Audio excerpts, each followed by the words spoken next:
Certains l'appelaient l'homme de paix, la colombe, d'autres le faucon, un grand homme d'État, ou encore la face d'Israël. Une chose est sûre, le monde n'est pas resté indifférent à la mort de Shimon Peres, survenue dans la nuit du mercredi 28 septembre, 2 semaines après son hospitalisation suite à un accident vasculaire cérébral, peu après son 93e anniversaire. Ses nombreux amis et des autorités du monde entier arrivent à Jérusalem pour rendre un dernier hommage à l'homme d'État dans sa chambre funéraire installée en face du Parlement et pour assister à ses funérailles qui auront lieu sur le mont Herzl. J'ai été considérée controversée une grande partie de ma vie, a déclaré au journal Haaretz en 2007 le même Peres, en ajoutant « Et tout d'un coup, je suis devenue appréciée du public. Je ne sais pas à quel moment j'ai eu tort, si à l'époque ou aujourd'hui. » Controversée est l'adjectif immanquable dans la mémoire du dernier des pères fondateurs d'Israël. 70 ans en politique, endossant multiples rôles différents, vice-ministre, plusieurs fois ministre, 2 fois Premier ministre et président, le 9e depuis la fondation de l'État.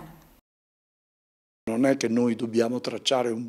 ne devrions pas chercher à faire le bilan de ce que le président Peres n'a ou n'a pas fait ou aurait dû faire, mais insister sur les aspects positifs, sur ce qu'il a essayé de faire pour la paix.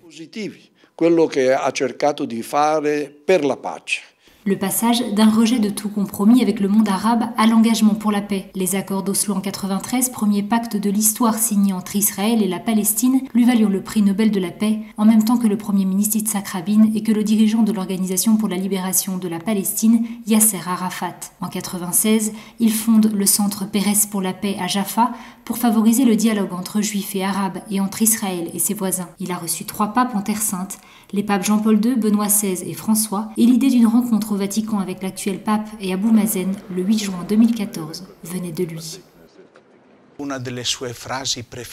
Une de ses phrases favorites était de dire « L'homme de paix est un homme jeune, et l'homme jeune est un homme de paix ».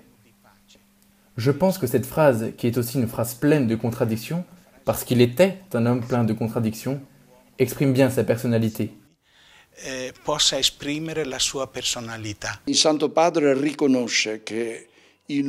Le Saint-Père a reconnu que la meilleure façon de recueillir et de garder vivant l'héritage du président Peres est de s'engager pour la paix et la réconciliation. Je crois que c'est celui-là le chemin que nous devons garder ouvert et vivant devant nous.